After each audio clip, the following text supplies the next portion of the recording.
اهم مباريات الدوري الانجليزي بريمير ليج الجوله 13. اول مباراه معانا ما بين مانشستر يونايتد وكريستال بالاس. مانشستر يونايتد يفوز على كريستال بالاس 2-1. طبعا في مباراه كويسه جدا لمانشستر يونايتد. مانشستر يونايتد بيكسب على ارض كريستال بالاس 2-1، حاجه عالميه طبعا. سجل زيركزي وسجل ميسون ماونت من فاول.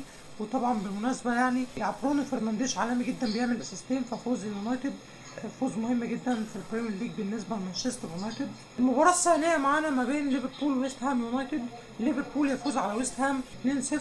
المباراه شهدت طرد لوكاس باكيتا، لكن عالمي جدا ليفربول اخيرا بيكسب طبعا مع ارن سلوت. لكن طبعا محمد صلاح كان دكه، فطبعا كان دكه طبعا لمحمد صلاح، لكن طبعا ليفربول بيكسب من غير محمد صلاح.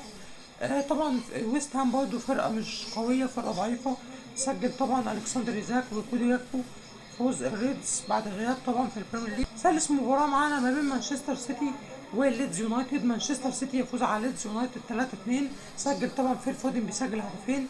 فيل فودن ايضا بيسجل في الدقيقه 90 في الدقائق الاخيره. مانشستر سيتي صعب الماتش على نفسه، وبرضه سجل يوسفو جوارديول كان سجل.